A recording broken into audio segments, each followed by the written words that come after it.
लो जी, section 215 जो इंतखाबी छाल लेने का इख्तियार इलेक्शन कमीशन को दे रहा है, उसकी आईनी हैसियत पर फैसला महफूज हो गया है। लाहौर हाई कोर्ट के जस्टिस शाहिद बिलाल हसन साहब के सामने बताया कि इलेक्शन कमीशन का ये कहना ये है कि इलेक्शन सिंबल अगर ले लिया तो पार्टी इलेक्शन ही नहीं लड़ सकती।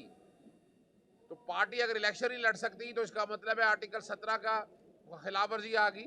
आर्टिकल 17 की खिलाफ वर्जी सिर्फ दो बातों में है, national integrity and sovereignty of Pakistan. इसके अलावा किसी सियासी जमात में पाबंदी नहीं लगाई जा सकती है। इस पर एडिशनल अटॉर्नी जनरल ने अदालत को बताया कि सुप्रीम कोर्ट फैसला कर चुकी हुई है और इन्होंने फैसला इलेक्शन कमीशन ने कहा कि इन्होंने फैसला चैलेंज किया है। फिर अदालत को बताया कि हमने सिर्फ और सिर्फ सेक्शन 215 चैलेंज किया है जो 9, 14, 18, 17, 10 से 4, 5 की खिलाफ वर्जी है और सुप्रीम कोर्ट ने सेक्शन 215 की वायरीज पे कोई बात ही नहीं कही है। और ये जो जजमेंट है सुप्रीम कोर्ट का ताल्लुक नहीं है लाहौर हाई कोर्ट के इस फैसले के साथ।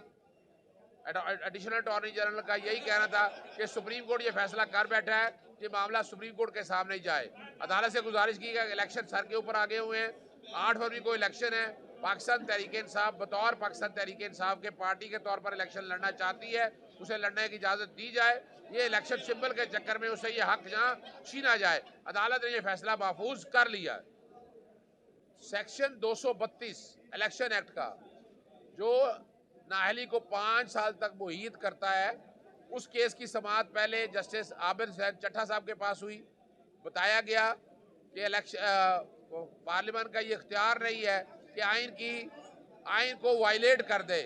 62(1)(f) में अहली जो है वो ताहयात है, वो ताहयात ही रहनी है। इस पर जस्टिस आबिद हुसैन चट्टा ने बताया कि जैसे शाहिद बिलाल हसन का आपके पास ये फाइल लगी हुई है, केस लगा हुआ है। उन्होंने ये केस ट्रांसफ़र कर दिया जैसे शाहिद बिलाल हसन साहब के पास। फिर केस की समाअत उनके सामने हुई, उसमें जवाब देने का कहा गया है और कहा गया है कि इस फैसले का इंतज़ार किया जाए। मैंने बताया कि इस फैसले के इंतज़ार की ज़रूरत नहीं है, अदालत इस पर आइनी तशरीह अपनी कर सकती है। उस केस की भी समाअत मुलतवी होगी।